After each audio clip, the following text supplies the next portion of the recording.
Hello students, आज हम लोग देखेंगे कक्षा 12वीं में हेलो एल्केन और हेलो एरिन वाले चैप्टर में अभी तक उसके बारे में जितना भी पढ़े हैं उन सबको मिला करके कुछ महत्वपूर्ण यौगिकों के बारे में लास्ट में बताया गया है, जिनका उपयोग पर्यावरण पे उनके प्रभाव के रूप में देखते हैं। तो जो पॉलीहेलोजन यौगिक हैं उनका पर्यावरण पर प्रभाव तथा उनके उपयोग के बारे में आज देखना है। तो कई प्रकार के पॉलीहेलोजन यौगिक मिलेंगे। जैसे हम लोग क्या करते थे, मेथेन था, मेथेन का सूत्र होता था CH4। तो इसी में से क्या किया जाता था, मेथेन के हाइड्रोजन को हटा करके हेलोजन को जोड़ते थे तो क्या बनता था, हेलो एल्केन बनता था। और जो बेंजीन रिंग था जैसे कि C6H6, इसमें के हाइड्रोजन को हटा करके उसमें क्लोरीन, फ्लोरीन, ब्रोमीन इन सब को जोड़ते थे तो क्या बनता था, हेलो एरिन बनता था। तो यहाँ पे जो हेलो एल्केन था, हेलो एल्केन में एल्किल ग्रुप के साथ हेलोजन जुड़ता था और हेलो एरिन इसमें क्या था, हेलो एरिन जो था उसमें बेंजीन के साथ हेलोजन ग्रुप जुड़ता था। तो इन सब में कुछ महत्वपूर्ण यौगिकों के बारे में बताया गया है, जिनके बारे में परीक्षा में खास पूछा जाता है या फिर जो पर्यावरण की दृष्टि से या फिर उपयोग की दृष्टि से महत्वपूर्ण होते हैं।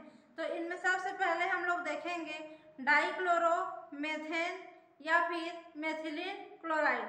तो जो डाइक्लोरोमीथेन है या मेथिलीन क्लोराइड है उसका सूत्र होता है, जैसे इसमें का एक हाइड्रोजन को माइनस करेंगे और प्लस एक ठो Cl करेंगे तो यहाँ से क्या बनेगा, CH3Cl बनेगा। जब एक हाइड्रोजन हट जाएगा इसमें का और एक क्लोरीन जुड़ जाएगा तो CH3Cl बनेगा। अब इसमें सेम प्रोसेस करेंगे, एक हाइड्रोजन हटाएंगे और एक क्लोरीन जोड़ेंगे तो जो 3 हाइड्रोजन था इसमें से एक हटेगा तो क्या बचेगा, CH2 बचेगा और एक क्लोरीन इसमें और जुड़ जाएगा तो Cl2 यहाँ से बनेगा। तो इसी के बारे में अभी देखना है, CH2Cl2 इसका नाम क्या होता है, डाइक्लोरोमीथेन। ये कहाँ से बना है, मेथेन से बना है। तो मेथेन आएगा इसके नाम में और 2 ठो क्लोरीन है तो 2 के लिए डाई शब्द उपयोग होता है तो डाइक्लोरो और कहाँ से बना है, मेथेन से। तो इसका सूत्र नाम हो जाएगा डाइक्लोरोमेथेन और इसका सूत्र हो जाएगा CH2Cl2। तो इसके बारे में देखते हैं सबसे पहले कि इसका क्या क्या उपयोग है और पर्यावरण में ये कहाँ कहाँ पे पाया जाता है। तो जो डाइक्लोरोमेथेन है वह क्लोरीन और मेथेन के मिश्रण से, माने कि यहाँ पे क्या करते हैं प्लस Cl2 कर देंगे तो मेथेन और क्लोरीन के मिश्रण को क्या करते हैं, प्रभाजी आसवन किया जाता है। पहले वाष्पन करते हैं फिर संघनन करते हैं, माने कोई चीज को गर्म करेंगे तो यहाँ से वाष्प निकलेगा, इसमें ढक्कन लगा देंगे तो वाष्प यहाँ पे बूंद बूंद करके रूप में जमा हो जाता है। तो किसी चीज को गर्म करते हैं तो वाष्पन होता है, फिर उसमें ढक्कन लगाते हैं तो वहाँ भी बूंद बूंद करके नीचे पानी की बूंद जमा हो जाती है। तो वाष्पन और संघनन का जो मिश्रित प्रक्रम है उसी को बोला जाता है आसवन। तो इन दोनों का मिश्रण का जब प्रभाजी आसवन किया जाता है उस विधि से इस यौगिक को प्राप्त करते हैं। तो पृथक करके इसको यौगिक के रूप में प्राप्त कर लिया जाता है। इसका गुण देखेंगे तो ये एक रंगहीन प्रकार का क्या है, द्रव है और मीठी गंध इसमें पाई जाती है। इसका जो स्मेल होता है वह स्वीट प्रकार का होता है और इसका जो क्वथनांक है वो कम रहेगा, 313 केल्विन पाया जाता है। मेथिलीन क्लोराइड मनुष्य तथा जानवर, माने कि जानवरों के लिए और मनुष्य के लिए दोनों के लिए हानिकारक होता है और यह जो तंत्रिका तंत्र को नुकसान पहुंचाने का काम करता है, माने कि नर्वस सिस्टम को प्रभावित करेगा। इसका हवा में थोड़ा सा भी फैलना सुनने व देखने की क्षमता को क्षीण कर देता है। अगर ये वायु में थोड़ा सा भी फैल जाता है तो इसके प्रभाव से आंख और कान प्रभावित होते हैं, जिसके कारण सुनने की और देखने की क्षमता प्रभावित होगी। हवा में इसकी ज्यादा मात्रा होने से चक्कर आने लगता है, या फिर मितली या जीभ में चलने प्रकार से इफेक्ट पड़ेगा, या सिहरन माने ठिठुरना, या फिर अंगुली या पंजों में संवेदन शून्यता आ जाती है, या फिर जो शून्य प्रकार का हाथ पैर अंग काम नहीं करता है, शून्य पड़ जाता है, उस प्रकार की संवेदनहीनता पाई जाती है।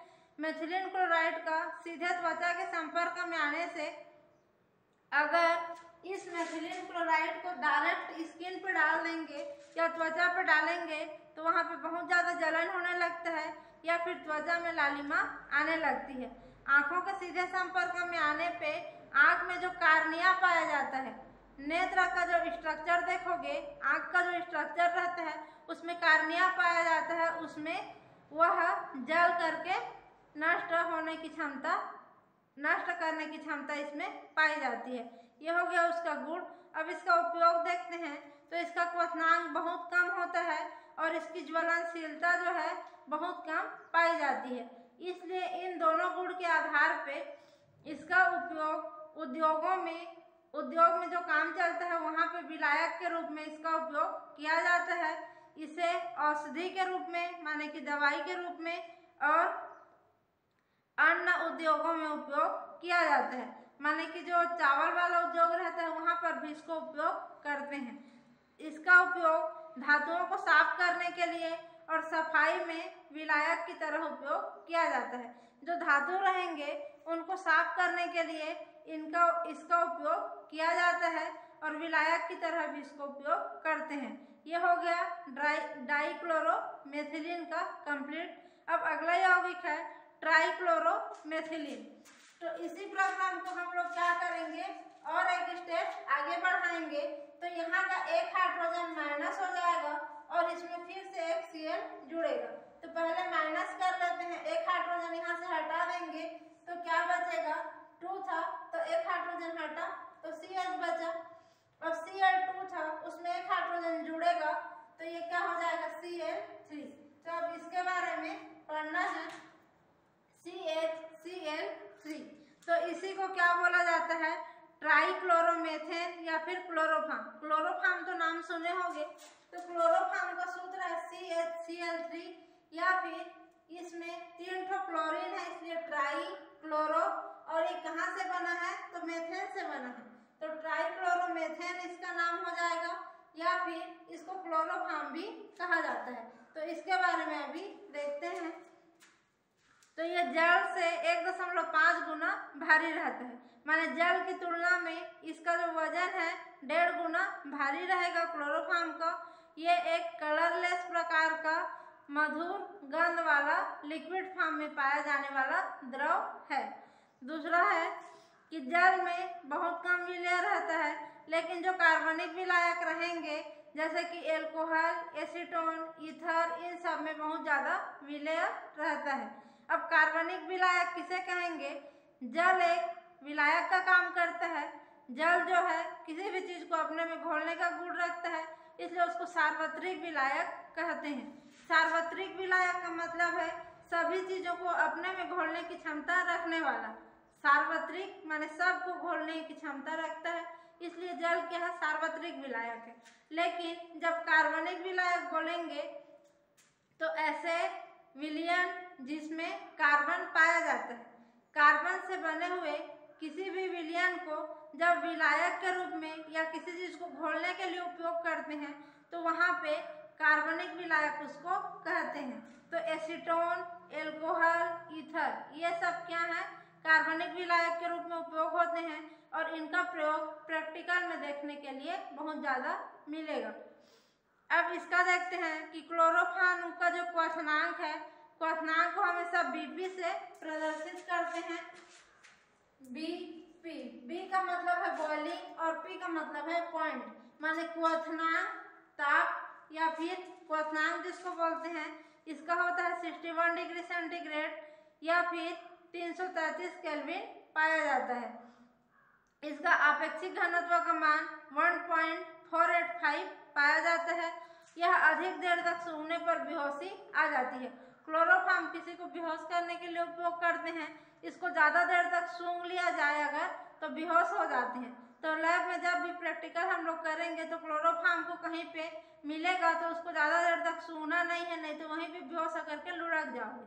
उसके बाद आगे देखते हैं कि यह सामान्य परिस्थितियों में अज्वलनशील है। इसको जब आग के संपर्क में लाते हैं तो सामान्य टेम्परेचर पे, रूम के टेम्परेचर पे इसमें ज्वलनशीलता नहीं पाई जाती है, लेकिन इसको जब जबरदस्ती जलाया जाता है तो क्या होगा, हरे कलर का ज्वाला निकलेगा और वहाँ से कार्बन डाइऑक्साइड, जल और क्लोरीन का निर्माण होता है।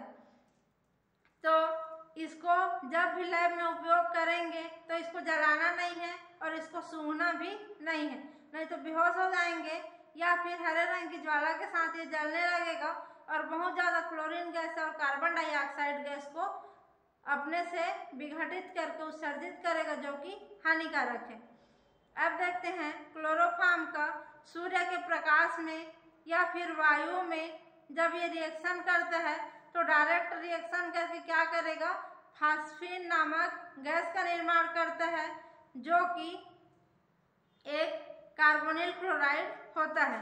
तो क्लोरोफॉर्म का जो रिएक्शन देख लेते हैं तो यहाँ पे देखते हैं कि क्लोरोफॉर्म को जब वायु के संपर्क में लाते हैं CH3Cl3 प्लस वायुमंडल में जो भी वायु है, ऑक्सीजन है, इसके साथ जब इसको रिएक्शन कराएंगे तो यहाँ से बनेगा COCl2 प्लस, ये 2 अणु बनता है क्योंकि यहाँ पे क्लोरोफॉर्म का 2 अणु लेते हैं तो फास्फीन का 2 अणु बनेगा और HCl गैस का 2 अणु यहाँ से प्राप्त होगा।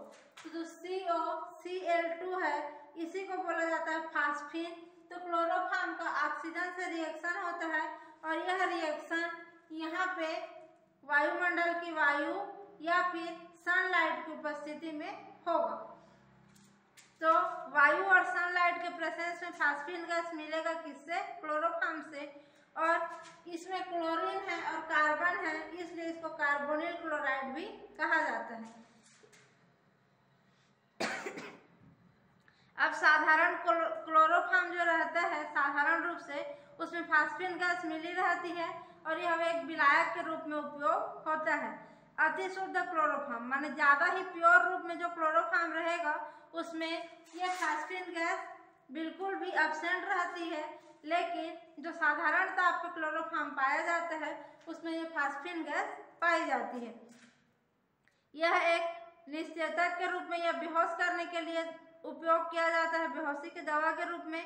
और क्लोरोफॉर्म को रखने पे हमको कहीं पे अगर क्लोरोफॉर्म रखा हुआ है तो सावधानी पूर्वक उसको रखना चाहिए। और इसको रखने के लिए क्या करते हैं, एक बाटल लेते हैं, अगर बाटल में रखना है तो, और उस बाटल को क्या होना चाहिए, नीला या भूरे कलर का होना चाहिए।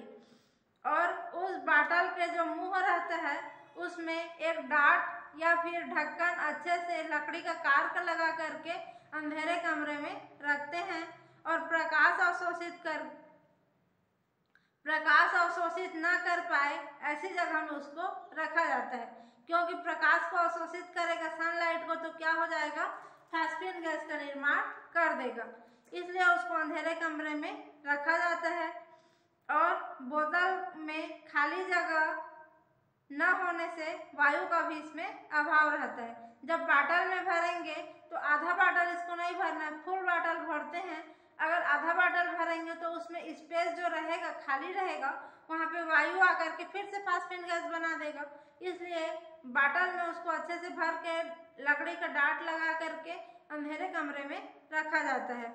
इसमें अगर बोतल में 1% एथिल अल्कोहल मिला दिया जाता है तो फास्फीन गैस बनती है, वह क्रिया करके डाई एथिल कार्बोनेट का निर्माण कर लेता है, जो कि जहरीला नहीं रहता है। अगर कभी बाटल पूरा नहीं भर पा रहा है तो उसमें आधा बाटल भर लेते हैं और उसमें क्या करेंगे, एथिल अल्कोहल जो रहता है उसको 1% सॉल्यूशन उसका उसमें डाल देते हैं। अब उसको डालेंगे तो अगर उसमें फास्फीन गैस बन भी जाता है, आधा बाटल है तो वह फास्फीन गैस उस एथिल अल्कोहल से क्रिया करके क्या बना लेगा, वहाँ पे डाई एथिल कार्बोनेट का निर्माण कर देगा, जो जहरीली प्रकृति का नहीं होता है। तो इस प्रकार सावधानी पूर्वक इनको रखने का काम किया जाता है।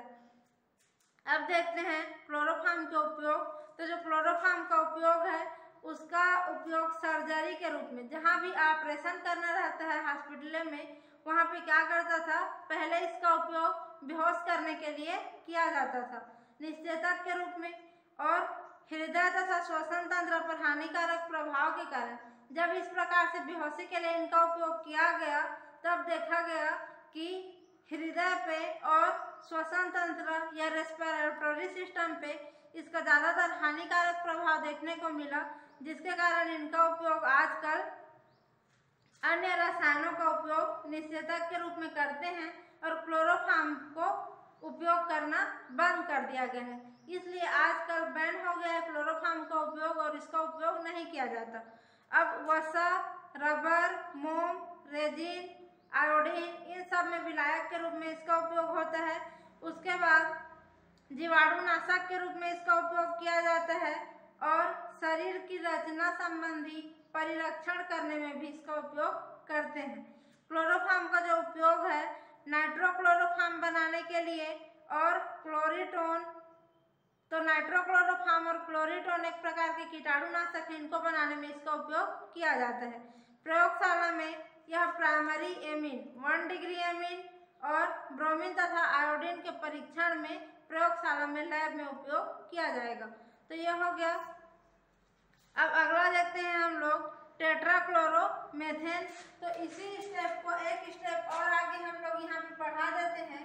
तो इसमें का एक हाइड्रोजन फिर से बाहर निकालेंगे, माइनस हाइड्रोजन, और एक क्लोरीन और इसमें जोड़ेंगे, तो ये एक हाइड्रोजन निकलेगा इसमें से, तो क्या बचेगा, CH तो बाहर निकल गया, 3 क्लोरीन में एक क्लोरीन जुड़ जाएगा, तो यहाँ पे क्या बनेगा, CCl4। तो ये हम लोग का बन गया कार्बन टेट्राक्लोराइड। तो इसमें 4 क्लोरीन है, इसलिए इसको टेट्रा क्लोरो और मेथेन से बना है, तो टेट्राक्लोरोमेथेन कहा जाता है। तो जो टेट्राक्लोरोमेथेन है इसका आप लोग बस थ्योरी दिया हुआ है, इसके हानिकारक प्रभाव के बारे में और इसके उपयोग के बारे में बुक में आप लोग को मिल जाएगा, उसको आप लोग को पढ़ना है, क्योंकि कार्बन टेट्राक्लोराइड के बारे में पहले भी एक बार अभिक्रिया में हम लोग देख चुके हैं। तो यह हो गया कार्बन टेट्राक्लोराइड या टेट्राक्लोरोमीथेन, इसका डिटेल आप लोग पढ़ लेंगे। उसके बाद देखते हैं आयोडोफॉर्म। तो यहाँ पे हम लोगों ने देखा CH, Cl3 था, इसी प्रकार से इसमें जो 3 क्लोरीन है उसकी जगह पे 3 आयोडीन आ जाएगा, तो इसका नाम क्या हो जाएगा, उसका नाम था क्लोरोफॉर्म, क्योंकि उसमें क्लोरीन था, इसमें आयोडीन है, तो इसका नाम क्या हो जाएगा, आयोडोफॉर्म। तो जो आयोडोफॉर्म का सूत्र होता है CHI3 होता है। इसी प्रकार से इसमें जब ब्रोमीन आ जाएगा CHBr3, तो इसका नाम क्या हो जाएगा, ब्रोमोफॉर्म। तो इस प्रकार से या फिर आयोडोफॉर्म, क्लोरोफॉर्म, ब्रोमोफॉर्म को याद रखना है।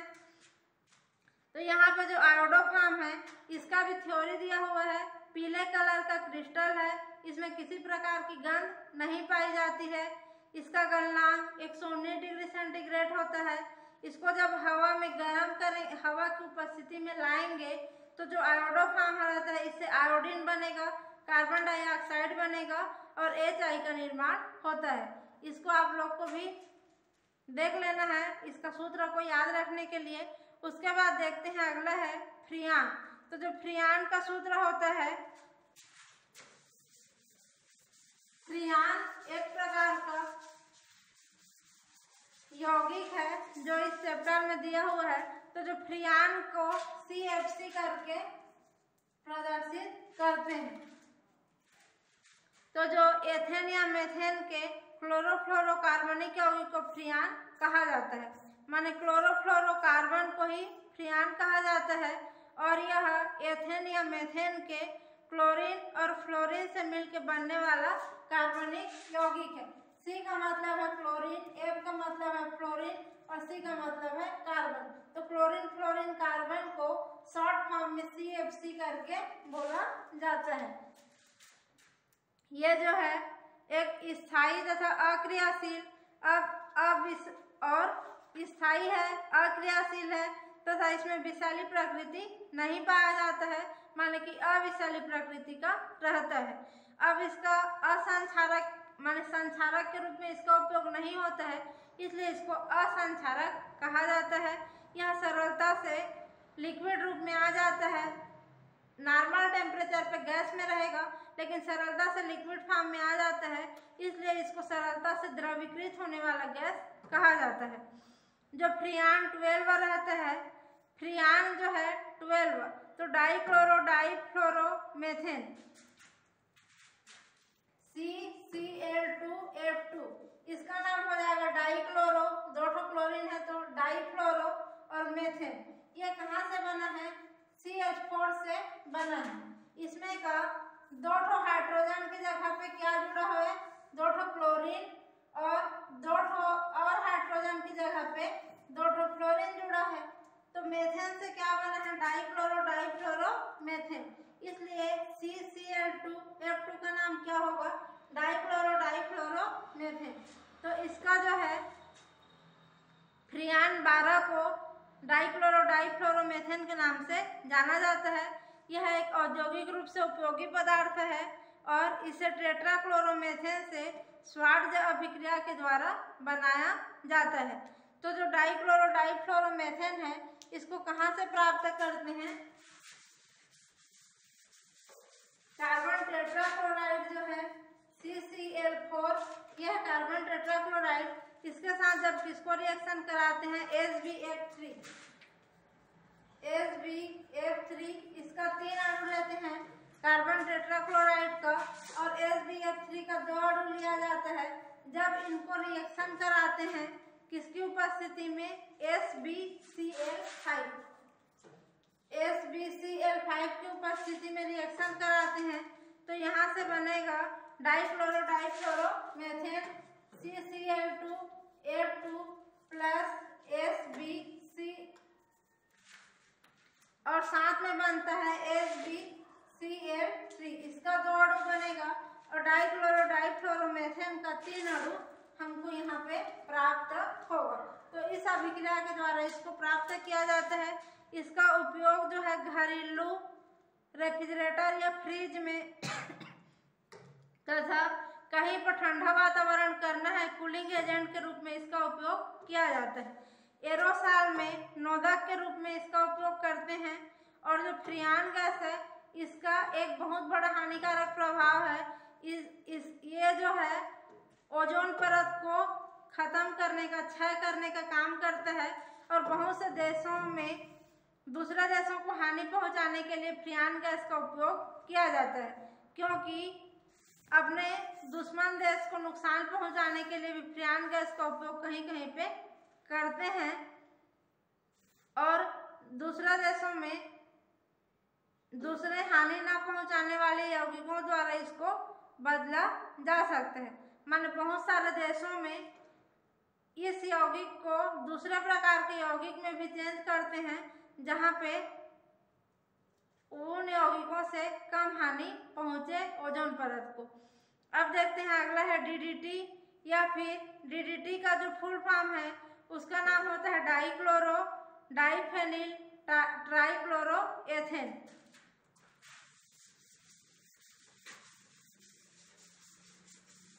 जो DDT है, DDT, इसका जो सूत्र होता है वह है, इसमें 2 बेंजीन रिंग पाया जाएगा इस प्रकार से। तो 2 बेंजीन रिंग है और यहाँ पे 2 फ्लोरीन ग्रुप जुड़ा रहता है। यहाँ पे रहता है CH और इधर रहेगा CCl। यह है DDT का संरचना। इसका नाम रहता है डाइक्लोरो डाइफेनिल ट्राइक्लोरोएथेन।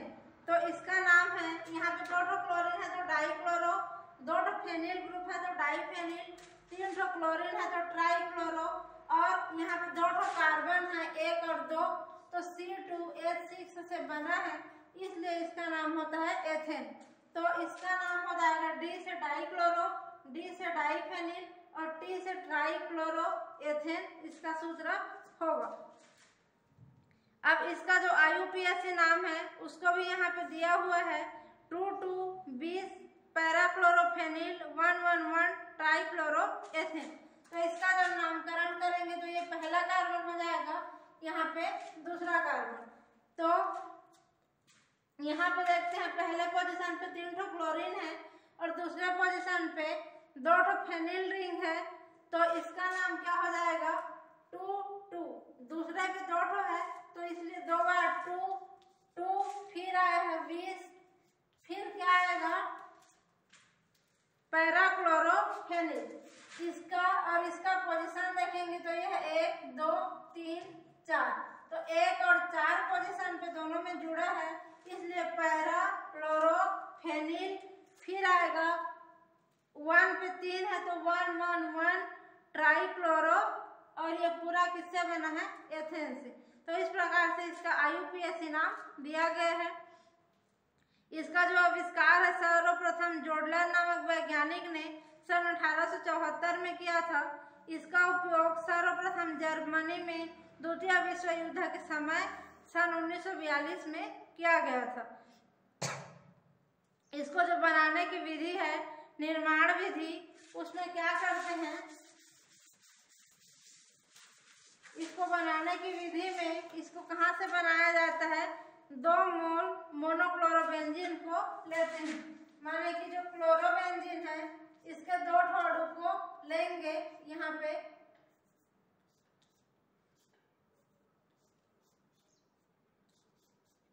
ये हो गया, ये क्लोरोबेंजीन का 1 अणु और 2 अणु लेंगे क्लोरोबेंजीन को, और यहाँ इसका हाइड्रोजन इस प्रकार से जुड़ा रहता है। इसके साथ किसका रिएक्शन कराएंगे, 1 मोल क्लोरल का।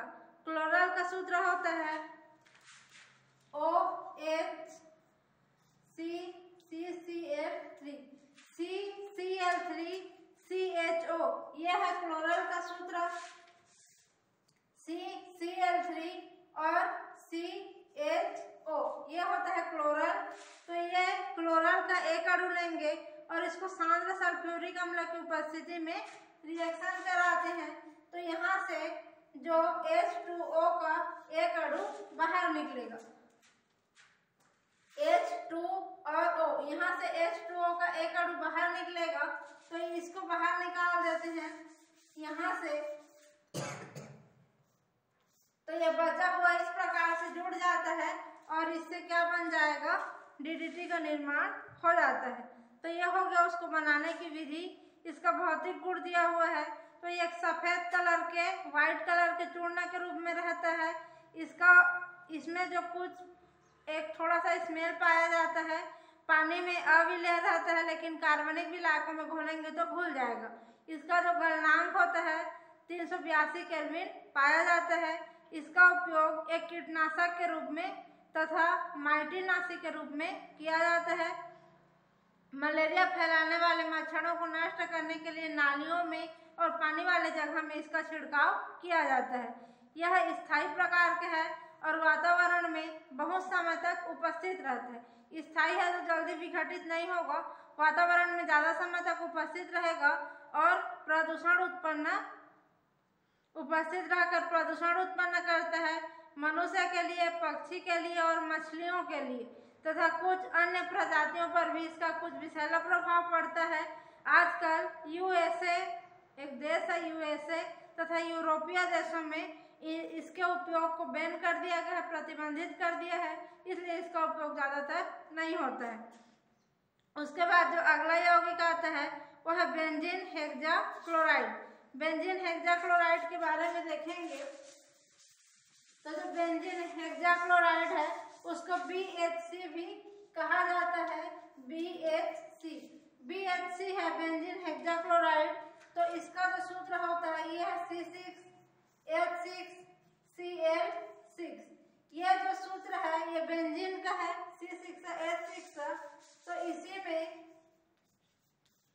C6H6 जो है उसके साथ 6 क्लोरीन आकर के और जुड़ जाता है, तो इसका नाम हो जाता है बेंजीन, और 6 है इसलिए हेक्सा और क्लोरीन है तो क्लोराइड।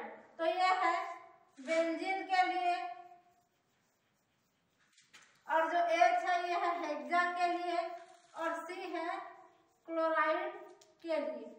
तो इसका नाम क्या हो जाएगा, बेंजीन हेक्साक्लोराइड। इसका नाम है, इसको 666 भी कहा जाता है। माने इसमें 6 कार्बन है, 6 हाइड्रोजन और 6 क्लोरीन है, इसलिए इसका नाम 666 भी कहा जाता है। या फिर इसको लिंडेन भी कहते हैं, माने लिंडेन भी इसका नाम है, 666 भी इसका नाम है और बेंजीन हेक्साक्लोराइड भी इसको कहा जाता है। इसका जो IUPAC नाम है, इसका सब संरचना देखते हैं तो ये है हमारा बेंजीन रिंग, यह है बेंजीन रिंग। बेंजीन रिंग में अगर यहाँ पर गोला दर्शाते हैं नाभि, तो इस प्रकार से ये रहता है, एक डबल एक सिंगल एक डबल बंद। तो यहाँ पे जो हाइड्रोजन पाया जाता है, इस प्रकार से जो हाइड्रोजन पाया जाएगा इसमें, तो इसमें एक डबल और एक सिंगल बंद पाया जाता है। तो यहाँ पे इस डबल बंद को हटाना है, तो यहाँ पे एक क्लोरीन जुड़ जाएगा और यहाँ पे एक क्लोरीन, तो यहाँ का डबल बंद हट गया। इसी प्रकार से इस डबल बंद को हटाएंगे तो यहाँ पे एक क्लोरीन और यहाँ पे एक क्लोरीन, इस डबल बंद को हटाएंगे तो यहाँ एक क्लोरीन और यहाँ एक क्लोरीन, तो 6 कार्बन से 6 क्लोरीन जाकर के जुड़ जाएगा, तो इसका निर्माण होता है। तो ये है बेंजीन हेक्साक्लोराइड या फिर जिसको कहते हैं BHC। तो जब बेंजीन है, यह जो बेंजीन रिंग है, इस पे 3 क्लोरीन अणु का रिएक्शन कराते हैं, तो यह जो रिएक्शन है UV प्रकाश की उपस्थिति में होगा, UV प्रकाश की उपस्थिति में होगा और 3 दूनी 6 क्लोरीन इस प्रकार से इसमें जाकर के जुड़ जाएंगे, तो बीच का जो नाभिक है खत्म हो जाएगा और BHC का निर्माण हो जाएगा। तो इसको जो है इस प्रकार से भी लिख सकते हैं, इस प्रकार से करके इधर H इधर Cl HCl HCl ऐसे नीचे भी लिख सकते हैं, या फिर इस प्रकार से भी लिख सकते हैं। इस H को दर्शाने की जरूरत नहीं है, क्योंकि नहीं दर्शाएंगे फिर भी पता है कि वहाँ पे H है। केवल क्लोरीन क्लोरीन को इस प्रकार से इसमें दर्शा करके लिखा जा सकता है। तो यह होगा बेंजीन हेक्साक्लोराइड। इसमें देखते हैं इसके 8 प्रकार के त्रिविम समअवयवी या आइसोमर पाए जाते हैं। इसका जो 4 प्रकार का समअवयवी है उनको अल्फा बीटा गामा और डेल्टा से प्रदर्शित किया जाता है। इसमें जो गामा समअवयवी है उसका उपयोग कीटनाशक के रूप में किया जाता है, जो कि DDT की अपेक्षा जल्दी शीघ्रता से काम करने का गुण रखता है। बेंजीन का जो है, इसको बेंजीन से सर्वप्रथम 1825 में माइकल फैराडे ने सूर्य प्रकाश की उपस्थिति में इस प्रकार की अभिक्रिया के द्वारा इसको प्राप्त किया था और परावैंगनिक किरणों की उपस्थिति में यह अभिक्रिया कराई गई थी, जिनको UV किरण, U का मतलब है अल्ट्रा और V का मतलब है वायलेट, अल्ट्रावायलेट या UV या परावैंगनिक किरण उसी को बोला जाता है। इसका हम लोग जब देखेंगे तो जब ये क्षार के साथ रिएक्शन करता है, माने कि NaOH सोडियम हाइड्रोक्साइड के साथ रिएक्शन करेगा तो ट्राइक्लोरोबेंजीन का निर्माण करता है। C6H6Cl6 ये क्या है, BHC है, बेंजीन हेक्साक्लोराइड।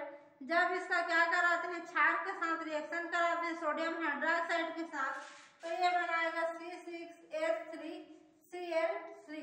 इसका निर्माण ये कर देता है, जो ट्राइक्लोरोबेंजीन कहलाता है। माने बेंजीन से इससे क्या बन जाएगा, ट्राइक्लोरोबेंजीन बन जाता है। और इसका जो है बेंजीन हेक्साक्लोराइड में 12 से 14% 12.14% गामा आइसोमर पाया जाता है। माने जितने भी इसके आइसोमर रहते हैं सबसे ज़्यादा माने कि 12.14% गामा आइसोमर इसमें पाया जाता है। यह व्हाइट कलर का पाउडर रहता है। इसका गलनांक 112 डिग्री सेंटीग्रेड पाया जाता है और व्यापारिक रूप से व्यापार उद्योग धंधे के लिए जब इनका उपयोग करते हैं तो इसका उपयोग गामेक्सेन या फिर लिंडेन या फिर 6 के नाम से इसको जाना जाता है। इसका अगर हम लोग संरचना देखेंगे तो चेयर फॉर्म और बोर्ड फॉर्म के रूप में, तो इस प्रकार से इसकी संरचना पाई जाती है। यह क्या कहलाता है? चेयर फॉर्म या कुर्सी फॉर्म कहलाता है। इसमें जो क्लोरीन है ऊपर रहता है और H नीचे रहेगा। यहाँ का H ऊपर और क्लोरीन नीचे रहता है और यहाँ का Cl H, और इस प्रकार से इसमें Cl और H का अरेंजमेंट पाया जाता है। तो ये हो गया BHC के बारे में। अगला देखते हैं अन्य पॉलीहैलोजन यौगिक तथा उनके उपयोग। तो और जो पॉलीहैलोजन यौगिक हैं उनमें आता है परफ्लोरोकार्बन।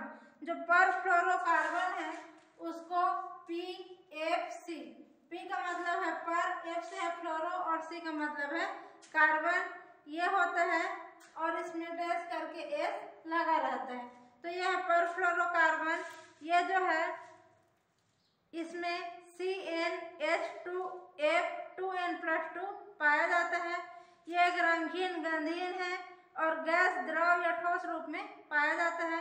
अज्वलनशील है, अविषैला है तथा इनका संक्षारण नहीं किया जा सकता, इसलिए इसको असंक्षारण युक्त द्रव कहा जाता है।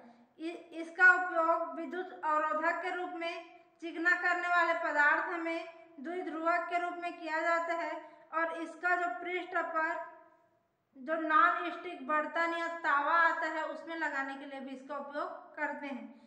उसके बाद एक और यौगिक आता है वेस्ट्रोसाल। वेस्ट्रोसाल का सूत्र होता है CHCl+CCl2। यह है वेस्ट्रोसाल का सूत्र। इसका उपयोग जो है ड्राई क्लीनिंग में, कपड़ों को धोने के लिए ड्राई क्लीनिंग जो वाश रहता है उसमें, तथा रबर के लिए विलायक के रूप में इसका उपयोग किया जाता है। उसके बाद एक आता है हेलोएथेन। हेलोएथेन का उपयोग एंटीसेप्टिक के रूप में किया जाता है और हेलोएथेन का सूत्र होता है C जो है इसमें 3 जगह एक फ्लोरीन ग्रुप जुड़ा रहता है और एक और C रहता है, इसमें ब्रोमीन, हाइड्रोजन और फ्लोरीन इस प्रकार से जुड़ा रहता है। तो यह जो यौगिक है यह कहलाएगा हेलोएथेन, जो एंटीसेप्टिक के रूप में उपयोग किया जाता है। उसके बाद एक और आता है एथिलीन ब्रोमाइड। तो जो एथिलीन ब्रोमाइड है उसमें CH2F और CH2Br, इसका नाम है एथिलीन ब्रोमाइड। तो इस यौगिक का उपयोग पेट्रोल में मिलाने के लिए किया जाता है और TEL, टेल जिसको कहा जाता है, TEL टेट्राएथिल लेड। टेल का पूरा नाम होता है T से टेट्रा, E से एथिल और L से लेड। टेट्राएथिल लेड के बनाने के लिए विषैले वाष्प को टेट्राएथिल लेड के बनने वाली जो विषैली गैस बनता है उनको बनने से रोकने के लिए पेट्रोल में मिलाने के लिए इसका उपयोग किया जाता है। जो पेट्रोल में टेल रहता है वहाँ से विषैली गैस बनता है, तो इसको जब मिला देते हैं पेट्रोल में तो इनसे जो भी विषैली गैस बनेगा उनको बनने से रोकने के लिए इसको पेट्रोल में मिलाया जाता है। यहाँ पे ये चैप्टर कंप्लीट हुआ। इससे जो भी क्वेश्चन अगर कुछ पूछना होगा आप लोगों को तो पूछ सकते हो। अभी जितने यौगिक पढ़े हम लोग 8 यौगिक, ये सभी परीक्षा की दृष्टि से बहुत इंपॉर्टेंट है। इनको अच्छे से पढ़ करके सूत्र सहित नाम, IUPAC नाम सबको याद रखना है। उसके बाद इस चैप्टर का यहाँ पे कंप्लीट हो गया। इसके बाद हम लोग अगली क्लास में अगला चैप्टर पढ़ेंगे एल्कोहल, फिनाल और ईथर के बारे में। अभी के लिए बस यहीं तक।